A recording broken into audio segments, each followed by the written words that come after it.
Can I tell you something that changed my life?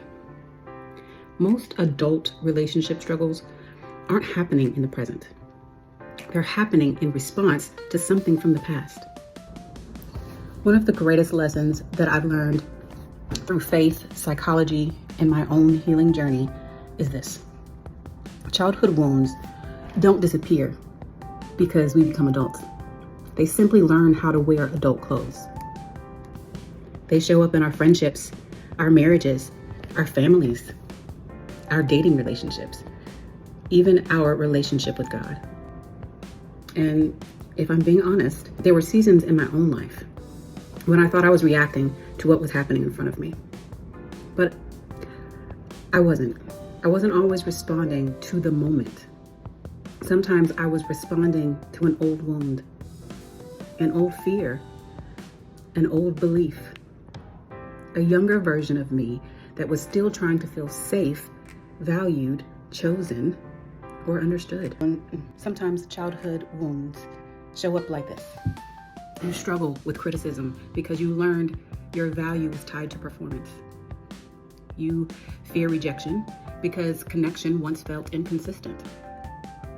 You over-explain because you weren't heard. You people please because keeping others happy felt safer than being authentic.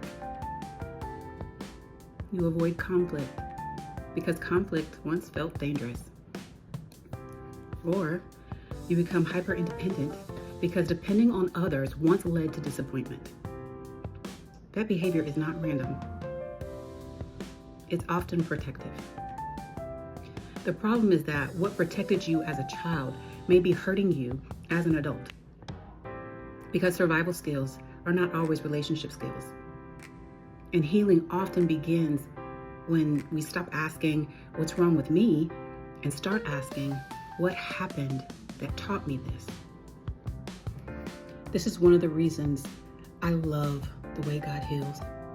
He doesn't just address behavior. He addresses our hearts. He gets underneath the anger, underneath the fear, underneath the insecurity, underneath the self-protection. Because God is not interested in managing symptoms. He wants transformation. Above all else, guard your heart, for everything you do flows from it. That's Proverbs 4:23. Everything flows from the heart. Your beliefs, our reactions, our relationships, our choices. Which is why healing matters. Some of you don't need relationship advice. You need healing. You don't need to become someone else. You need to understand the parts of yourself that learn to survive before they learn to trust. And if you're ready to understand your emotional patterns, attachment habits, triggers, and relationship dynamics on a deeper level, the Opulent Overlay Emotional Awareness Starter Guide was created for this exact journey. You'll find it in the link tree. And I want you to answer one question for me in the comments. What is one relationship pattern you've become more aware of during your healing journey? Awareness is where transformation begins. I love you. Talk to you soon.